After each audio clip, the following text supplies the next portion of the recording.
Hello and welcome to another Braincraft tutorial. Ness again.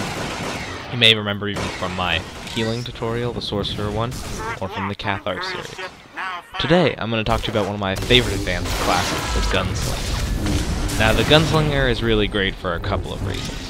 First, I think it is quite simple to learn for beginners, but then in later levels it can become very complicated and good for more advanced players. And second, I really like how all the moves you get intertwine with each other. Each plays a specific role in your damage rotation. I think it's really fun to discover new and better ways to use your abilities. I also really just love the character idea as this rogue smuggler. I like how he breaks the law, but he's always good at heart. Your classic Han Solo, who incidentally is everyone's favorite Star Wars character. Except maybe Lando, but I think that's pushing it. Anyway, back to PvP.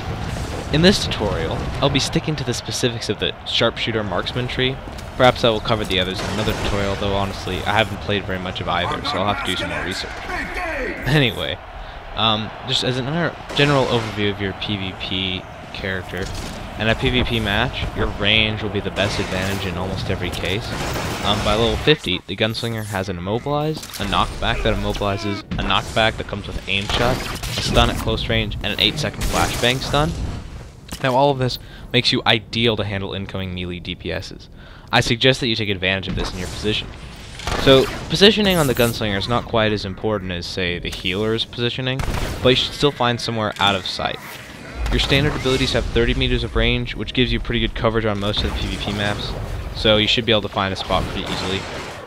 Now, there are two main situations you're going to be fighting in. One, you're supporting teammates in a large conflict. In this case, you're going to want to hang back and pick off enemies who are giving your team the most trouble, like healers. There are no healers, as you're just picking another Gunslinger or Sniper to kill, as you can knock them out of cover with your smoke grenade. Now, if no targets pop up to you immediately, try to see who the other members of your team are targeting. Try to kill one of them. Teaming up on one enemy can be really helpful. Now, the second situation you might encounter is a one-on-one type fight. As funny as it sounds, the Gunslinger is actually quite adept at one-on-ones, especially against the Marauder Sentinel class or any melee DPS class. If you see one alone, I suggest attacking them immediately. You have all sorts of combat tricks that are really useful in one-on-one. So, for instance, you have your grenade that lowers enemies' accuracy for 6 seconds, and they'll miss about half their shots during that time. You also have two defensive helpers. You have a personal shield that absorbs damage, and then a dodge ability which increases your chances to dodge attacks. I find that using the stun grenade first as you engage gives you enough time to get in cover, and then you can charge up aim shot. When the enemy is sent flying back by aim shot, you can then immobilize them with leg shot. This will deal a lot of damage and severely frustrate the enemy. Also, when they come back to hit you again, you can pop your pulse detonator, setting them away again and immobilizing them. And then, during this time, you want to intersplice charge blasts and speed shots until your enemy is dead. If you're fighting another enemy using cover instead of DPS, I suggest using the smoke grenade to force them out. If you still have it, it'll also lower their accuracy, making them have a harder time hitting you. In general, I think there's a lot of different damage rotations that work for when you're fighting enemies from either the big battle perspective looking in, or if you're fighting a single enemy. But personally, I find it's really fun to create my own damage rotation. So I'm not really going to tell you exactly what to do. I really encourage you to look at what I do and see how the moves work, and then do a lot of experimenting. I think it's really fun, and that's kind of like how I like to play my smuggler. I'm kind of constantly changing my damage rotation up a little bit.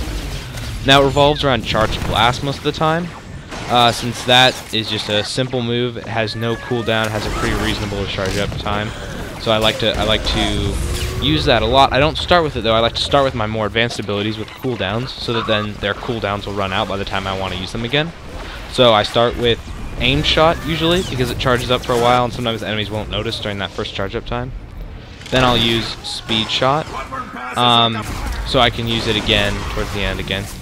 I'll follow that up with trick shot because it'll be charged up it'll be usable by then.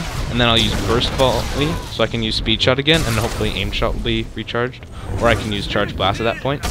So then any pause in this rotation, I like to fill with a charged burst. It's just really helpful, kind of fills in the gap. It's kind of like I base it around that. But I don't use charge burst as my main damage dealer, because it's not as strong as aim shot or speed shot or trick shot, Also, quick draw is important, but you just want to time that to right when the enemy's at low health and you can actually use it. but it does a lot of damage, so always use that when you can. It's got a pretty quick cooldown. The only time I don't want to use Charge Burst is when I'm really low on energy, because Charge Burst is not very energy efficient. Aim Shot is much better if you're low on energy, so if you're having to wait, you really shouldn't find yourself in this situation in PvP, but if you're having to wait to use an ability, you want to just use Aim Shot. Now, also included in your Gunslinger arsenal are 2 AoE abilities. You'll have a blaster-fired AoE ability called Sweeping Gunfire. That has no charge up or cooldown, but it costs a lot of energy. And you also have the Freighter Airstrike ability called Excess Freighter Flyby, which has a charge up and also has a cooldown, but it's not channeled like Sweeping Gunfire.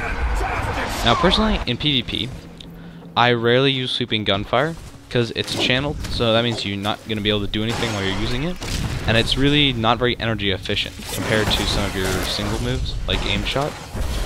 The only time I'd really use it in a PvP match, the only time I find it energy efficient, is if there's a lot of enemies clumped in one spot. Then maybe I'd use it, but even then, I don't know, it doesn't really seem to be all that useful.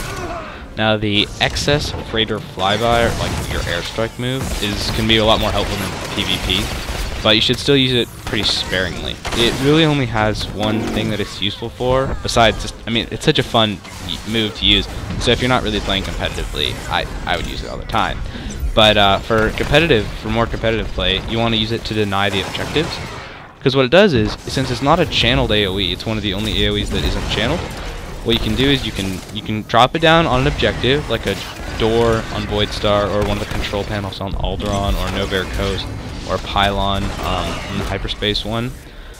You pop it down, and it has a charge up, and then you use it, and then you can run around and you can do damage while the effect is still in place. So it's pretty helpful, but it's not one of the most used things. So don't worry too much about it. If you're a novice, then just want to forget about it. So I think that's just about everything that the scope of this tutorial is really going to cover.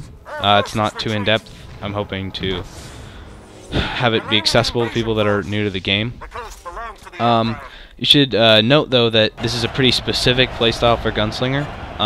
So, for you new players, I suggest you really experiment a lot. I really do. Makes it really fun, and you can kind of find your own playstyle. Still take into account some of my advice, and then kind of create your playstyle off of that. So yeah, thanks for watching. Hope it was helpful. Like, comment, subscribe, blah blah blah.